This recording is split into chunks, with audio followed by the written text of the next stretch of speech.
dia, boa tarde ou boa noite para vocês. Sexto ano, que eu nunca sei a hora que vocês vão assistir essa videoaula, então sejam bem-vindos aqui no nosso conteúdo de hoje, certo? Antes da gente começar, eu quero conversar aqui um pouquinho com vocês nessa aula. Pessoal, é o seguinte, o nosso livro didático, o nosso conteúdo foi tão adiantado, mas tão adiantado que o livro praticamente, em termos de conteúdo, praticamente se encerrou já, certo? O que faltam ali são atividades. As atividades, pouquíssimas, nós fizemos. Então, como é que vai ser a nossa programação agora iniciando o quarto bimestre? Nós vamos trabalhar da seguinte forma.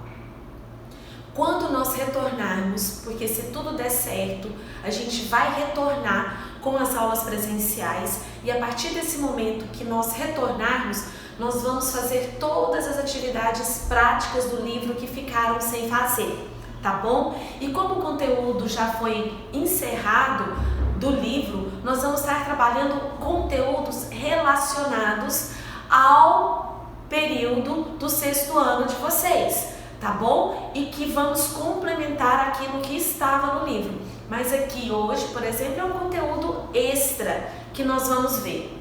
E depois, mais à frente, vou passar para vocês qual vai ser a avaliação do quarto bimestre, que também, como nós estamos fazendo com todos esses bimestres anteriores, nós vamos fazer também atividade prática.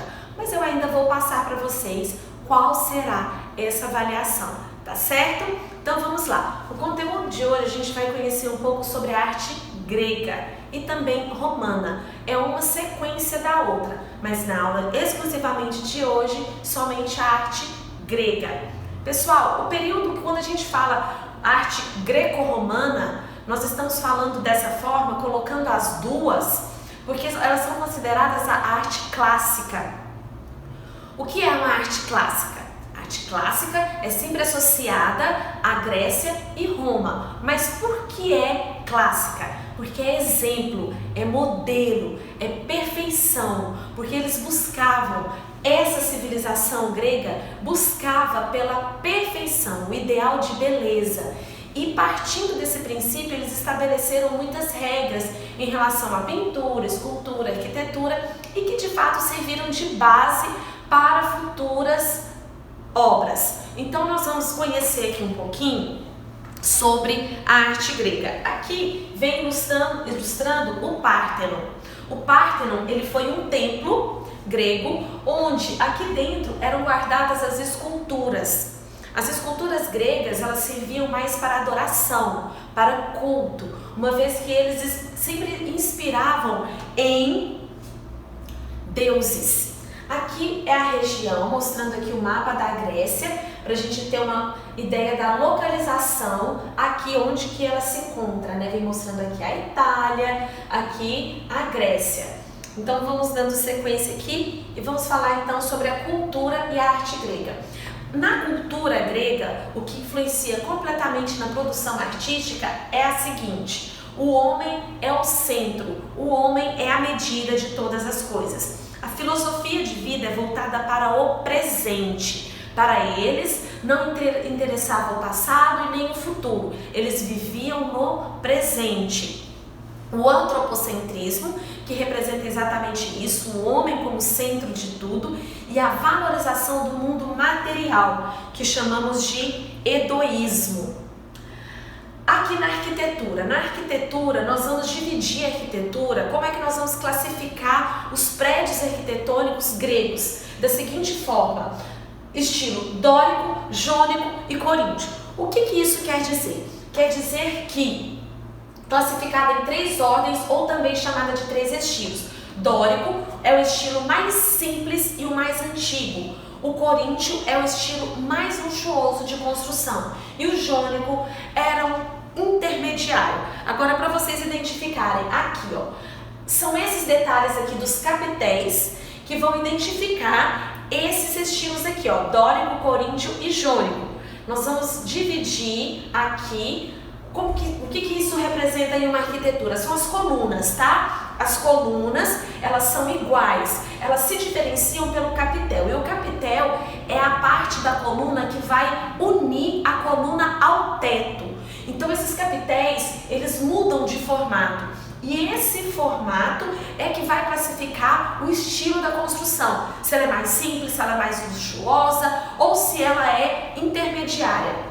Então observamos aqui a mais simples, aqui a intermediária e essa é a mais luxuosa. Então, seguindo a ordem aqui, o dórico é o mais simples, é esse aqui, onde temos aqui a coluna, aqui viria o teto e um detalhe muito simples aqui unindo a coluna ao teto. Aqui é o estilo jônico, que tem esses aspirais aqui como detalhe decorativo da coluna.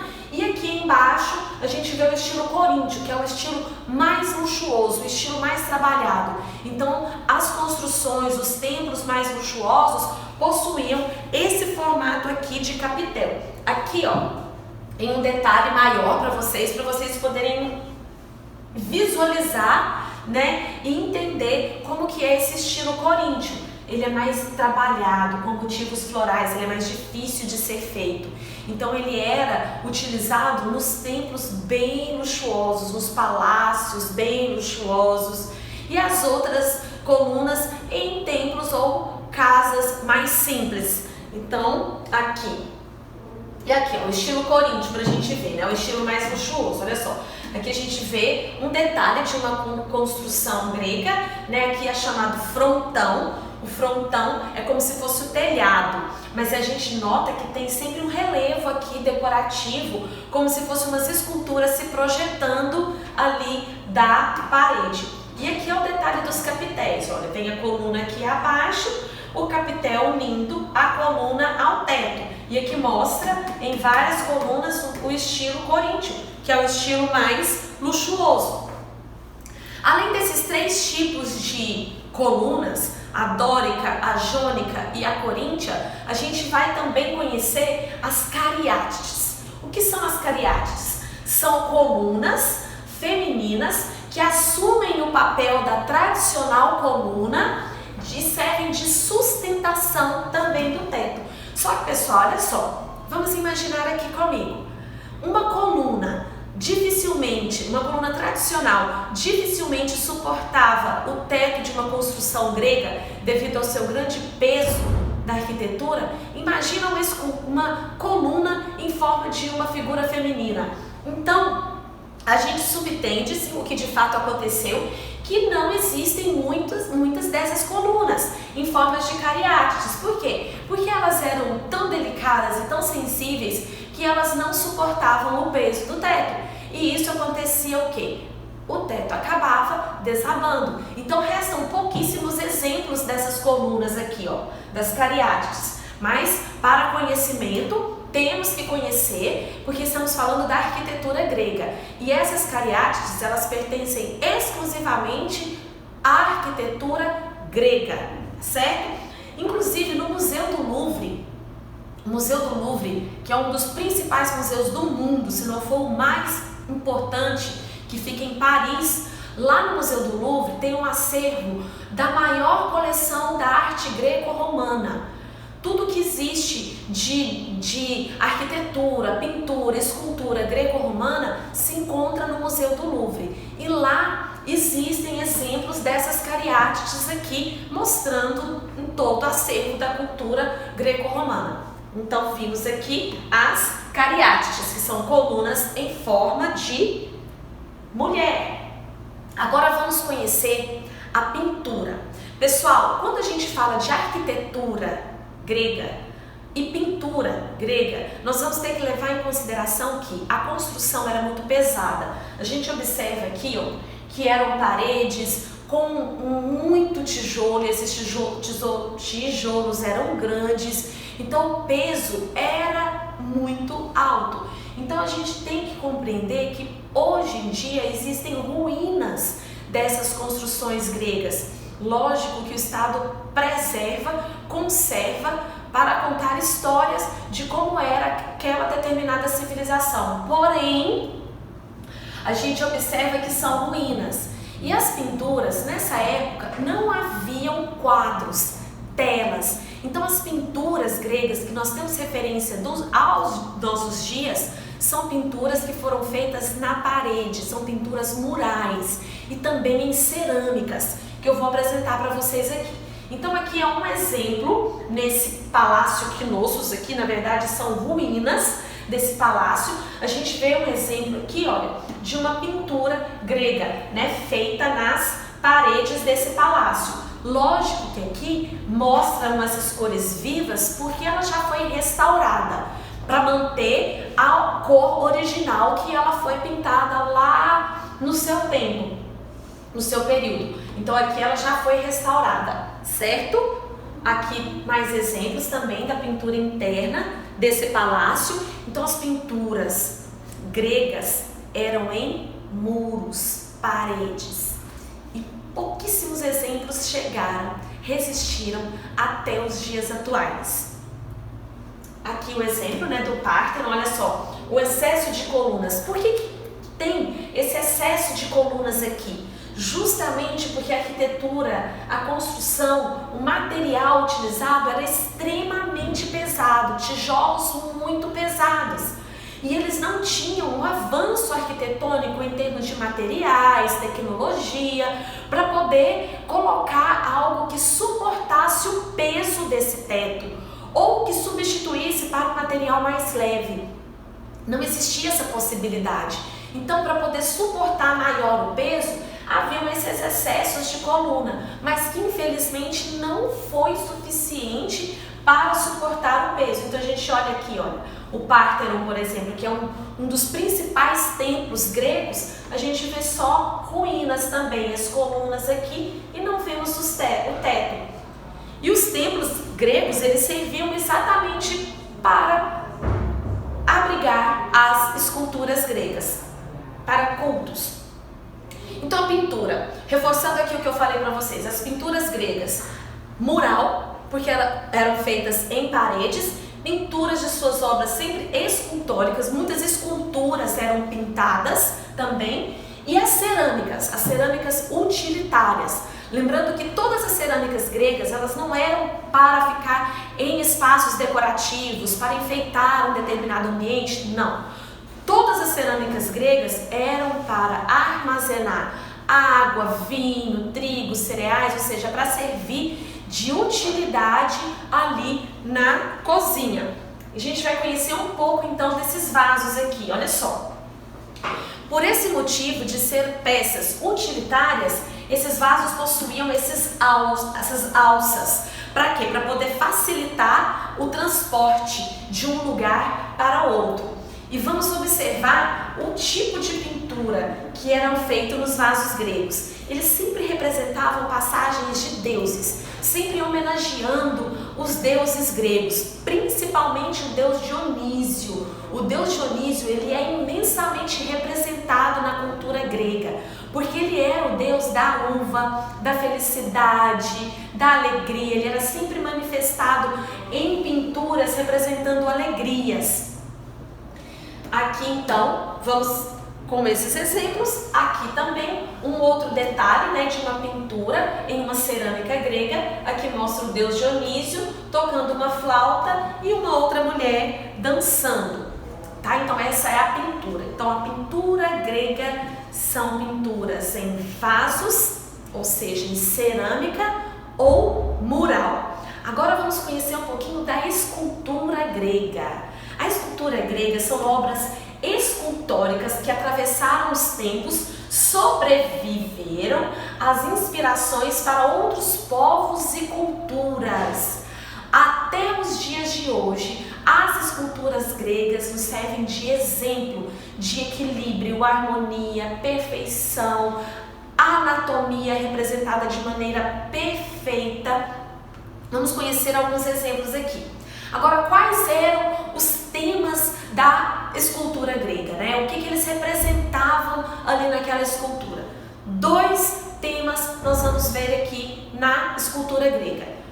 O principal tema, esportes olímpicos, e o outro tema, deuses, representação dos deuses. aqui o discóbulo, a gente nota o discóbulo aqui na mão, né, da figura masculina, e ele vai arremessando esse disco. Então isso representa o esporte olímpico, que foi perfeitamente desenvolvida pela cultura grega. Então eles representavam muito esses esportes aqui nas esculturas. Observem aqui a questão da anatomia. Por que eles representavam sempre o homem nu? Por dois motivos. Primeiro, quando eles representavam para homenagear deuses ou para o esporte olímpico, era para mostrar realmente a anatomia, a distribuição aqui do peso em duas pernas, os músculos, ossos, proporção entre o todo do corpo humano. Tudo isso foi estabelecido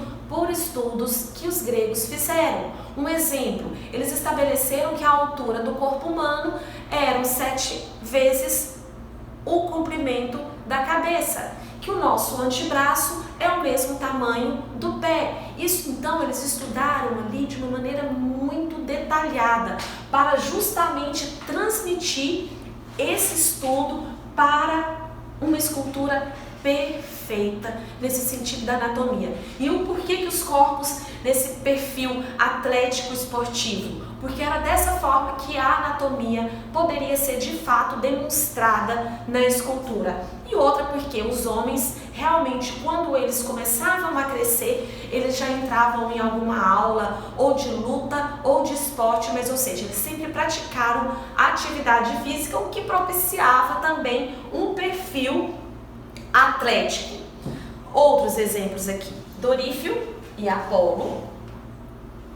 Aqui, Laoconte e seus filhos, que conta a lenda que Laoconte desafiou o poder dos deuses e como castigo os deuses enviaram serpentes para devorar seus filhos. Aqui mostra ele lutando com a serpente e seus filhos aqui ao lado sendo devorados, né, por essa serpente aqui. Então a gente observa como a anatomia, independente de ser motivos de esporte olímpico ou deuses, a anatomia do corpo humano é sempre muito evidenciada. Outro detalhe que a gente tem que observar na escultura grega: 90% das esculturas gregas são representadas por homens. A figura feminina só passou a ser representada na fase helenística, lá no finalzinho da cultura grega. O jogador de lanças, representando também o esporte olímpico, e aqui vemos a principal escultura grega, aliás, são duas.